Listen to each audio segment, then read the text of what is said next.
त्यांच्यासोबत त्यांच्यासोबत तुमचा सामना असेल. आणि नक्कीच ही मॅच मी जसं सांगितल्याप्रमाणे शेवटच्या चेंडूपर्यंत नक्कीच आहे. आणि पहिले दोन चेंडू वैभव दादा काय सांगशील निर्णायक असतील. निर्णायक नक्की. जर दोन पहिल्या चेंडूवरती जर मोठा फटका आला तर सामन्यामध्ये कुठेतरी आडीवरे बाजी मारू शकतो, परंतु एक दोन धावा निघाल्या तर थोडासा सामना आडीवरे संघापासून लांब जाऊ शकतो. पाहूया, कारण जो बॅटिंगचा फ्लो असणारा बॅट्समन सौरभ तो आज नॉन स्ट्राईकला आणि त्याला स्ट्राईक मिळणं गरजेचं आहे. तर मला वाटतं पाहूया सौरभ आपल्या सामन्या संघासाठी काय योगदान देत होते. 17 धावा पाहिजेत 6 चेंडूमध्ये. आणि बोलल्याप्रमाणे या शेवटच्या षटकामध्ये 30 धावा पण झालेल्या आहेत. कधी कधी एक धाव पण होऊ शकले. त्याचं उदाहरण आपलं उत्तम उदाहरण आहे ते आत्ताचं हल्लीचंच पनवेलच्या टुर्नामेंटचं, जे एक धाव दिली नाही. आणि पाहूया आपल्या 17 धावांची गरज असताना इथे सुंदर मारला चेंडू, उंच मारला चेंडू. बघूया, मला वाटतं हा झेल होऊ शकतो आणि झेल बाद. स्ट्राईक देणं गरजेचं होतं सौरभला, परंतु मोठा फटका मारण्याच्या नादामध्ये आपल्या संघाला कुठेतरी खाईमध्ये घेऊन गेलाय, तो कुठेतरी दरीमध्ये ढकलून दिलाय असं झालंय संघाला. कारण हा फटका मारायची गरज नव्हती, त्याला फक्त पुढचे 5 चेंडू सौरभला खेळायला द्यायचे होते, परंतु थोडंसं ताळमेळ किंवा दिसला नाही आपल्या संघामध्ये. नक्कीच आपण जर पाहिलं ना तर सौरभ सलामीला आलेला बॅटर आहे.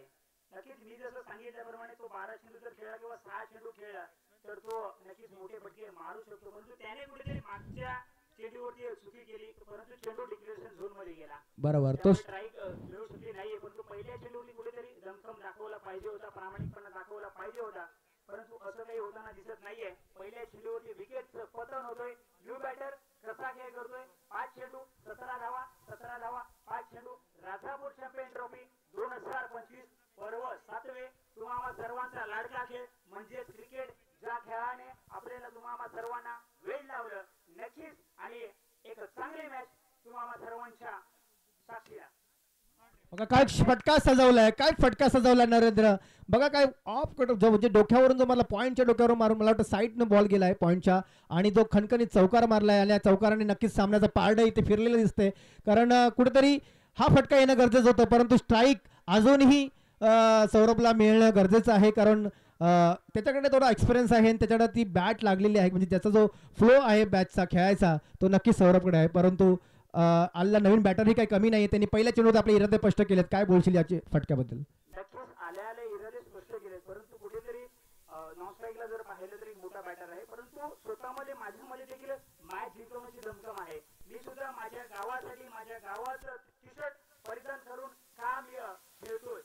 पुण्याची एकदा मॅच खेळ या ठिकाणी तुम्ही तोच प्रयत्न वारंवार केला, त्याच्यामध्ये तुम्हाला यश मिळणार नाही. परंतु मी एक आवर्जून सांगेन वाक्य, जर तुमचे प्रयत्न जर प्रामाणिक असतील ना तर यशाला सुद्धा त्याच्यासमोर एक दिवस झुकावंच लागतं. 3 चेंडू वैभवला 12 धावांची आवश्यकता. 3 चेंडू 12 धावा म्हणजे कंपल्सरी 2 सिक्सर मारायचे किंवा 3 चौकार मारायचे 3 चेंडू मध्ये. आणि पुन्हा एकदा चांगला चेंडू हाताळला आणि मला वाटतं एक धाव आणि एकच धाव घेतली जाईल, कारण 2 चेंडूवरती 2 षटकार. सौरभमध्ये ती कॅपॅसिटी आहे नरेंद्र, परंतु थोडंसं प्रेशर दिसतं त्याच्या चेहऱ्यावरती. कारण अगोदरचे 4 चेंडू त्याला स्ट्राईक मिळाले नाही, कारण 4 चेंडूमध्ये स्ट्राईक मिळायचं नक्कीच त्याने थोडंसं संघा म्हणजे आपला जो सामन्याचं थोडंसं चित्र वेगळं केलं असतं. परंतु सौरभ हाही काय कमी इरादे घेऊन आलेला नाही आहे, त्याला पण सामना जिंकून द्यायचा आहे.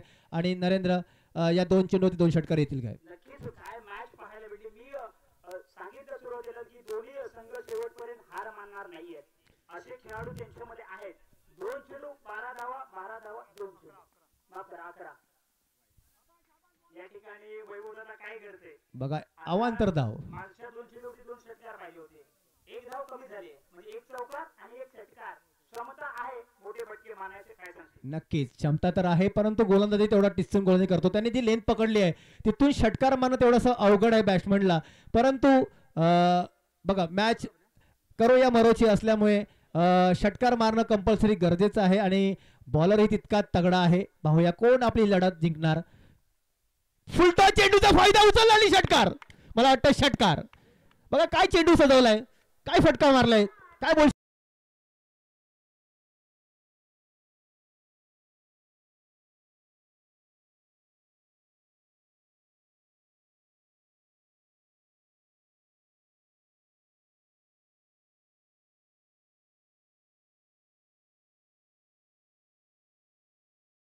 नक्की जोरदार टाळ्या झाल्या पाहिजे सर्व प्रेक्षकाकडून खेळाडूंकडून या मंडळाकडून.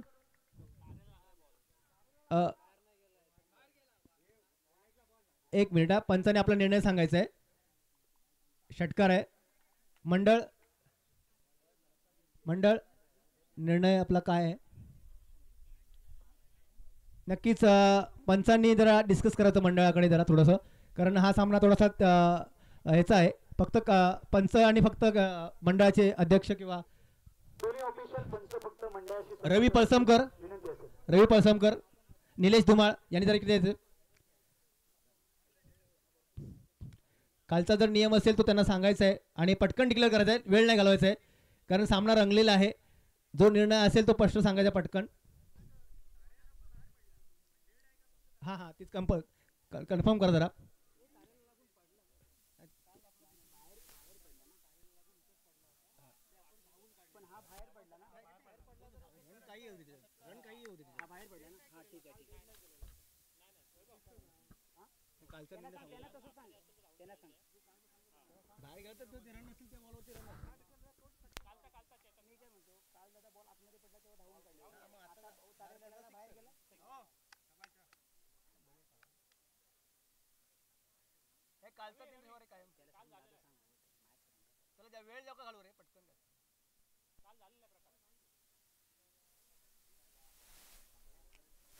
चला षटकार असेल आशिष मालवणकर याचं देखील कौतुक झालं पाहिजे. नक्कीच त्याने देखील सांगितलं चेंडू वायरला लागला पण चेंडू सीमारेषेच्या बाहेर गेला, काय झालं पाहिजे. आणि नक्कीच वैभव दादा काल देखील असं एक झालं होतं परंतु ते चेंडू आतमध्ये पडला, ते धावा काढल्या त्यावेळी चेंडू बाहेर गेला म्हणून षटकार असेल. चला मॅच एक चेंडू कंपल्सरी 4 धावांची आवश्यकता. काय मॅच रंगते राजापूर चॅम्पियन ट्रॉफी मध्ये दुसऱ्या दिवसाची एक पाहिली तर महत्वपूर्ण मॅच. नक्कीच महत्वपूर्ण मॅच, कारण दोन्ही संघ बलाढ्य संघ आहेत. आणि बघा 17 रन पाहिजे होते 6 चेंडूवरती, 4 चेंडूवरती फक्त 6 धावा निघाल्या होत्या. त्याच्यानंतर 2 चेंडूवरती 11 धावा पाहिजे होत्या. 11 वरून आत्ता बघा काय समीकरण आले ते 1 चेंडू आणि 4 धावा. नक्कीच सौरभमध्ये ती कॅपॅसिटी आहे, त्याचप्रमाणे बॉलरही चांगला आहे. चला वेळ घ्यायचा नाही आहे, मॅच चालू ठेवायची, मॅच ऑन ठेवायची आहे. पंच मॅच ऑन ठेवायची आहे. चला 1 चेंडू आणि 4 धावा. कारण का कुठे आतापर्यंत 34 धावांची नाबाद इनिंग खेळून मैदानाच्या आतमध्ये एक बहारदार इनिंग त्याच्या माध्यमातून राहिले, परंतु हा एक चेंडू निर्णायक असेल. नक्कीच त्या खेळीची जर चीज व्हायचं असेल, त्याचं खरोखर सोनं व्हायचं असेल तर सौरभला या चेंडूवरती चौकार किंवा षटकार मारावाच लागेल, तरच त्या खेळीचं सोनं होईल किंवा त्या खेळीचं कुठेतरी श्रम केल्याचा त्याचा फायदा होईल. आणि बॉलरही थोडासा संभ्रमात पडलाय की काय झालं, 4 चेंडूवरती फक्त मी 6 धावा दिल्या होत्या आणि पुढच्या चेंडूवरती माझं काय होतंय असं की मी मॅच मला गमवावी लागते का. नक्कीच या दोन्ही याच्यामध्ये, कारण बॉलर की बॅट्समन ह्या लढाई जिंकणार हे पाहूया आता.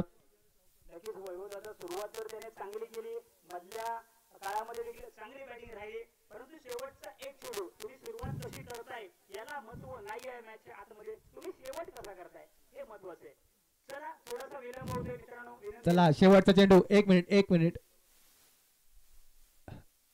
ओके चला पुन्हा एकदा मैदानामध्ये तयार. 1 चेंडू आणि 4 धावा. चौकार की षटकार की डॉट बॉल की विकेट. आणि काय फटका मारलाय बघा, आणि कुठली मॅच कुठे जिंकून दिली या सौरभने. जरा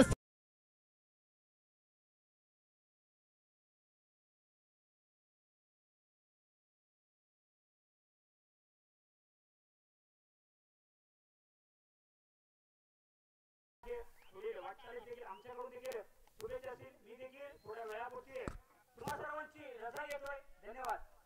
धन्यवाद नरू बाबा. खरोखरच नरेंद्र कामतेकर साठी पण जोरदार टाळ्या झाल्या पाहिजेत. या सामन्यामध्ये खरी रंगत आणली ती या नरेंद्र कामतेकरच्या आवाजाने आणि खरोखर सामना जिंकला, कारण तू शेवटचे 2 चेंडू हाताळले, फुलटॉस चेंडू हाताळले, ही चांगल्या